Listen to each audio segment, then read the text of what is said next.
Dear viewers, let us learn some typical terms and expressions. पहला, break water. Break water का मतलब बांध। बांध का काम क्या होता है? पानी के फोर्स को कंट्रोल करना। अ डैम टू ब्रेक और control the force of water. Next, optics. Optics का मतलब नजर का धोखा।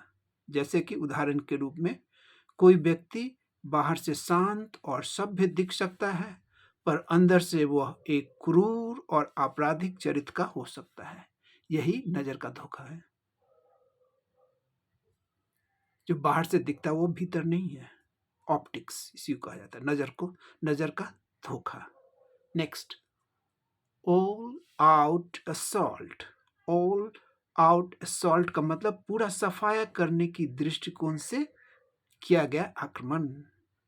ऑल आउट असॉल्ट, पूरा सफाया करने की दृष्टिकोण से आक्रमण। Next, sullen. सलन का मतलब सैड, उदास। Next, hot pot oil.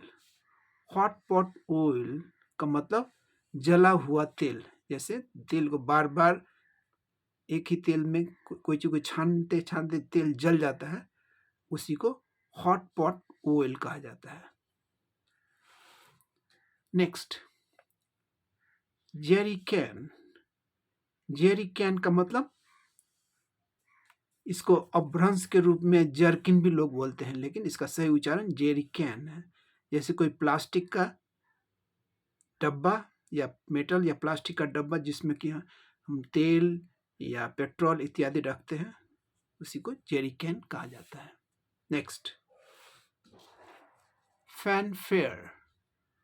Fanfare का मतलब धूमधाम, एकदम धूमधाम से कोई चीज करना, उसी को फैनफेयर कहा जाता है, धूमधाम। नेक्स्ट,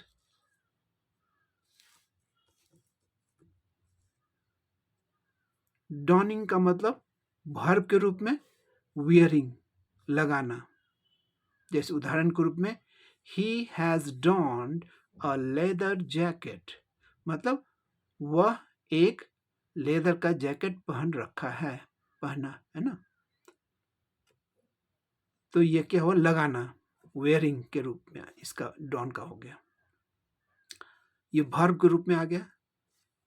अब इसी डॉन को नाउन के रूप में ले तो इसका अर्थ क्या हो जाता है? लीडर ऑफ क्रिमिनल्स, अपराधियों का सरदार। डॉन, डॉन है वो, बहुत बड़ा माने गुंडा या अपराधी का सरदार, लीडर ऑफ क्रिमिनल्स। ये हो गया नाउन के रूप में। ये वर्ब के रूप में क्या हो गया? लगाना, कोई चीज लगाना, कपड़ा लगाना। ये जैकेट जैसे दिखाया गया है, he has donned a leather jacket, वो एक लेदर जैकेट पहन रखा है, लगाया हुआ है। Next, boil over. Boil over का मतलब उबल कर गिरना, कोई चीज उबल कर गिरना। जैसे कि एग्जाम्पल के रूप में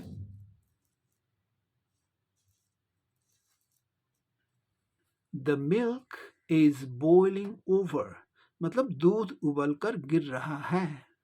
the milk is boiling over, मतलब दूध उबल कर गिर रहा है। Next,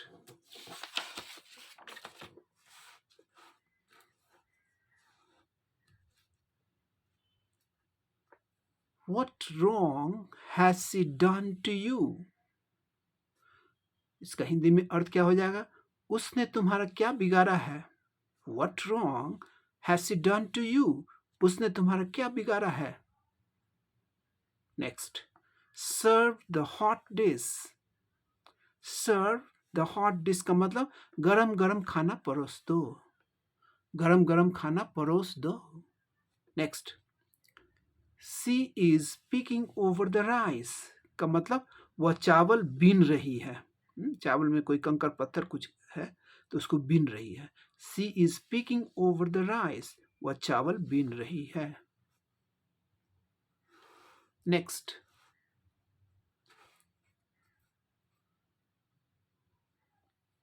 He got so drunk in the party that I was having to scold him repeatedly. इसका हिंदी में क्या अर्थ हो जाएगा? वह पार्टी में इतना नशे में धुत हो गया था कि मुझे उसे बार बार डांट लगानी पड़ रही थी. He got so drunk in the party that I was having to scold him repeatedly. Next.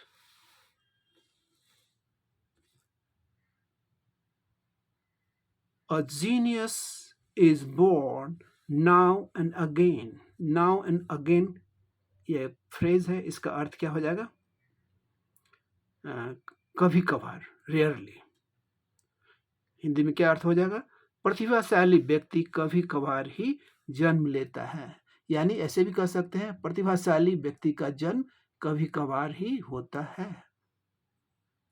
Now let us conclude our session with a wise saying by a famous English essayist, philosopher and statesman Francis Bacon. Some books are to be tested. कुछ ऐसे किताब होते हैं जिसको just test किया जाता है, just देख लिया, हाँ ठीक है. Others to be swallowed. और दूसरे कुछ और किताब होते हैं जिसे कि बस सरासर पढ़ लिया, नील गया. Swallowed one नीलना. एंड और सम फ्यू, कुछ थोड़े से ऐसे किताब हैं जिसे चबा चबा कर यानी रस लेकर पढ़ना है और पचाना है, यानी अपने जीवन में आत्मसात करना है. And some few are to be chewed, चबा चबा कर रस लेकर पढ़ना है. एंड डाइजेस्टेड, और उसे पचाना है यानी अपने जीवन में आत्मसात करना है. Thank you so much. See you in the next video.